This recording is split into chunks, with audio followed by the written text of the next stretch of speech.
today. We're sitting at 13 minutes past 8 o'clock. Did you know there is a newly formed Pacific and Māori collective? They've been selected to roll out the National Bowel Screening Programme. It is a campaign for the Ministry of Health.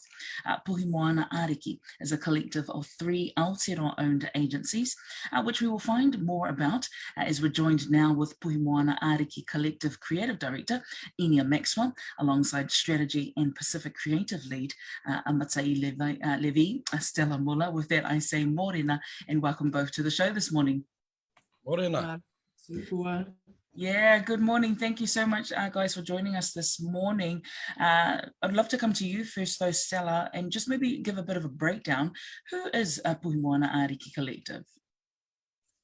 Thank you, Agnes. Well, as you said in your introduction, we are a collective of 3 Aotearoa-based agencies that's made up of Wawata Creative, based in Rotorua, which Inia and Romopai head up.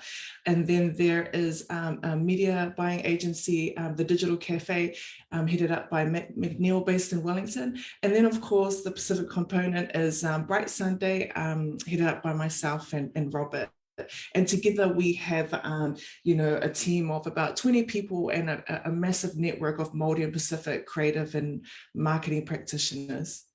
That's beautiful. I mean, it is always great to see people come together, especially within our Māori Pasifika communities, leading such an initiative like this. To whoever would be able to answer this, the importance, though, right, to have formed a collective with the vision to actually, provide that true Māori, Pacific and local solutions. Yeah, I think probably just starting off with that is it's important because we've got a very unique shared history as people of the Pacific, all of us, Māori and Pacific. So I think that as the beginning point was a great start for us. Very important because Stella and I have been involved in this industry for quite a while now, fighting for our people. And it was really nice for us to just be brave, I think, and actually look at ourselves and say, hey, should we sail our own waka and, and do it for our own people, which is, and that's as simple as it was really. But I think the synergy that we had, well, actually we had a bit of a whakapapa prior to this between my wife, Rongopai, and Stella. So Rob and I were the attachments there, and it was really our wahine that brought us together. Also Sam Robinson, who's worked closely with our girls. There was 3 of them that sort of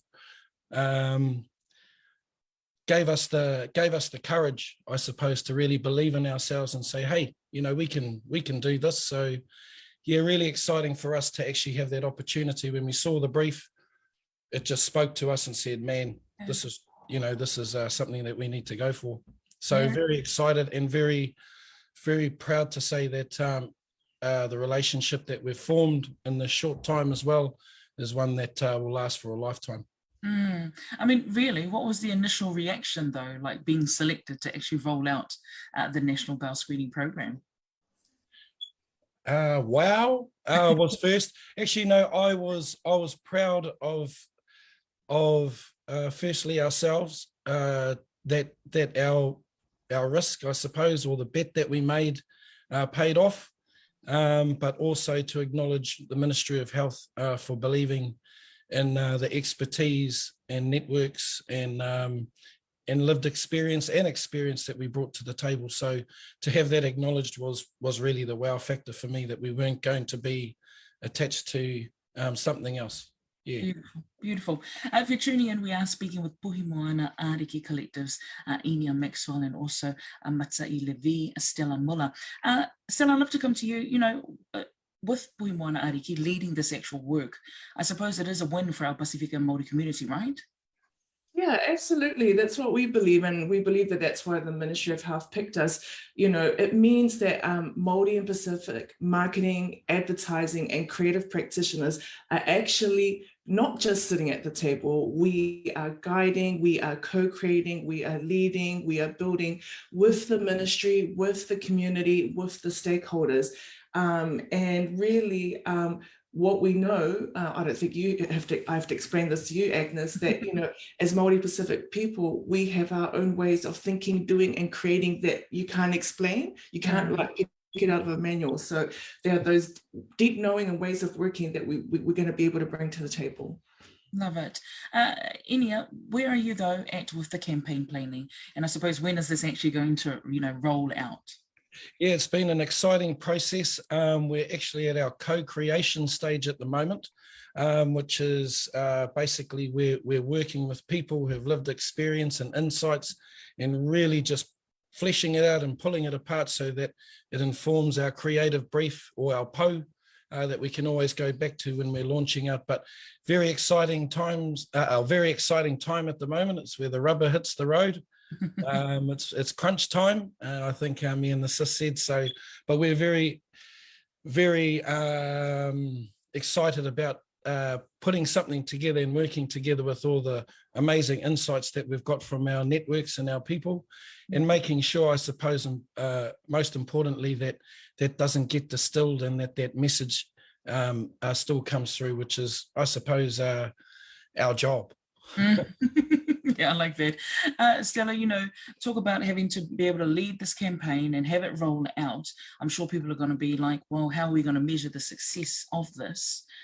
So can you maybe share a little bit? I mean, ultimately for the program, it's all about reducing deaths from, cancer, deaths from, this sickness. But for us, the immediate way that we want to measure is to first raise awareness, because, not many people know about the opportunity, let alone what bowel screening is or bowel cancer and so forth. It's really low awareness.